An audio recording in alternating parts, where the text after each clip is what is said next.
O ex-presidente Jair Bolsonaro, enfim, ele parece que foi ele quem ganhou a eleição, né? Ele tem feito uma festa, os bolsonaristas em geral têm feito uma festa com a vitória do Trump, o que é natural até certo ponto, afinal de contas trata-se de um aliado de primeira hora, houve uma associação imediata quando o Jair Bolsonaro foi eleito presidente da República ao mandato do ex-presidente, agora futuro presidente Donald Trump nos Estados Unidos, um alinhamento absoluto e total do Brasil aos Estados Unidos durante a gestão do ex-presidente Trump. Foram 2 anos, né? Os 2 anos finais do Trump e os 2 anos iniciais do Bolsonaro. E o Bolsonaro demorou, na época, 1 mês para reconhecer a derrota do Trump para o Biden, né? E agora há, inclusive, a intenção do presidente Bolsonaro de pedir o passaporte. O passaporte dele está apreendido pelo Supremo Tribunal Federal e ele deve pedir o passaporte ao Supremo. O argumento da defesa é de que não há nenhum risco de fuga. Ele compromete em se reapresentar à justiça brasileira e devolver o passaporte na volta, mas ele quer comparecer à posse do presidente Donald Trump. Faz sentido para você essa euforia que se estabeleceu aqui no Brasil pela vitória do Trump? Você vê conexão entre o que aconteceu lá e o que pode vir a acontecer aqui no Brasil em 26, lembrando que o Bolsonaro, por enquanto, é inelegível? Eu acho que faz todo sentido, sim, essa vitória. Sabe que eu recebi essa semana uma coluna, a Zero Hora é o principal jornal do Rio Grande do Sul, né, o que mais circula no Rio Grande do Sul, e dizia assim, era algo como, estavam brincando na coluna, dizendo assim, o que a vitória do Trump impacta no Rio Grande do Sul? E aí era uma brincadeira, porque todo mundo fala que as manchetes, né, lá são muito bairristas e tal. E aí eu fazia essa conexão, o que a vitória do Trump importa aqui pro Bolsonaro? Mas importa no sentido de que nós estamos falando de uma corrente teórica, né, no mundo que se alinha. E quando a gente vê o trumpismo voltando com força e a derrota muito esmagadora dos democratas, a gente está falando não só de uma vitória nos Estados Unidos, mas uma vitória que tem impactos no mundo inteiro, né?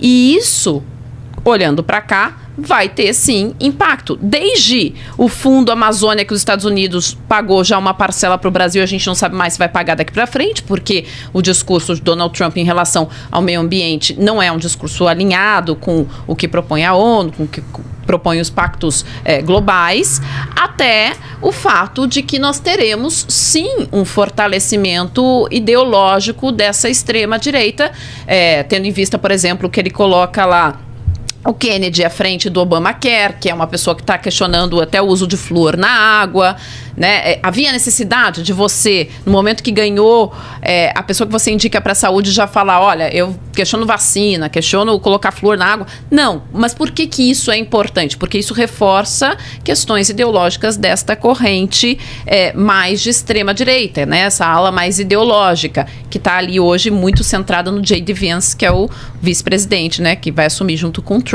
Então faz sentido esse euforismo de Bolsonaro, sim, porque a gente está falando de um fortalecimento desta corrente.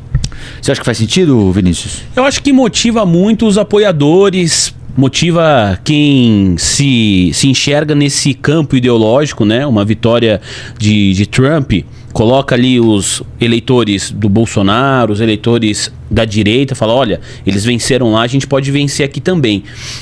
Mas se a Câmara, por exemplo, tivesse vencido o pleito, não sei o impacto que isso teria na prática para uma eventual reeleição do presidente da República, Luiz Inácio Lula da Silva. Para mim tem a motivação de você falar, olha, quem está no nosso lado ideológico venceu, e isso acaba trazendo uma certa empolgação. O que a Ellen falou, para mim faz muito sentido, né?